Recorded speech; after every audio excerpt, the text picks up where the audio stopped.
Class 9-এর ছেলের গুনাহ শুনলে, ক্লাস 9-এর ছেলের জিনা ব্যভিচারের কথা শুনলে পাগল হয়ে যাবে না? পাগল হয়ে যাবে।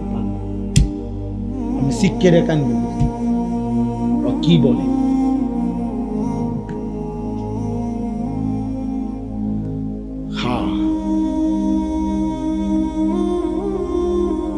এই কোরআনুল করিম সামনে বললাম, এক নির্ভরযোগ্য বিশ্বস্ত কথা হলো, এই 15 দিন আগেও আমার একজন 7 বছরের বাচ্চা আপন বাবার বড় মোবাইল দিয়ে উলঙ্গ ছবি, রব্বে কাবার কসম, কোরআন শরীফ সামনে রেখে, 7 বছরের বাচ্চা। আমার জাতি ধ্বংস হবার আর বাকি কথা বলেন। জিজ্ঞাসা করেন যে কতদিন হয় নামাজ পড়েন, কতদিন, মানে একজন 18 বছরের ছেলে অগণিত জিজ্ঞাসা করেন যে বাপ 5 ওয়াক্ত নামাজ পড়ো নাই, অথবা পড়ছো মনে পড়েনি কোন গত 2-4 বছর।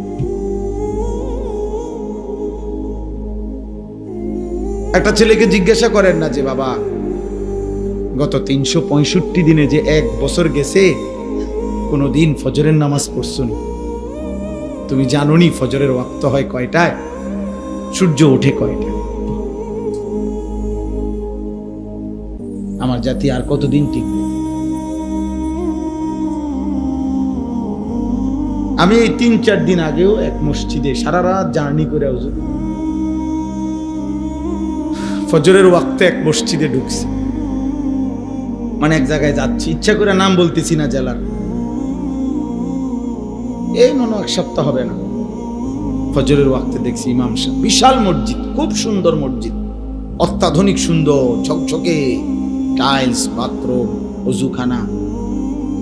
আহা, কসম খোদার ফজরের নামাজে নিজ চোখে দেখছি সির্ফ ইমাম সাহেবের পিছনে একজন,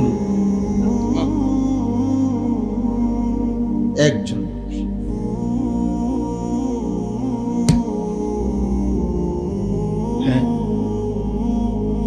এখনো যে আমরা ভাত মাছ খাই এটাই তো আশ্চর্য, এখনো যে বাতাস বয়, এখনো যে রোদ ওঠে, সূর্য ওঠে, চাঁদ ওঠে, এটাই তো আশ্চর্য,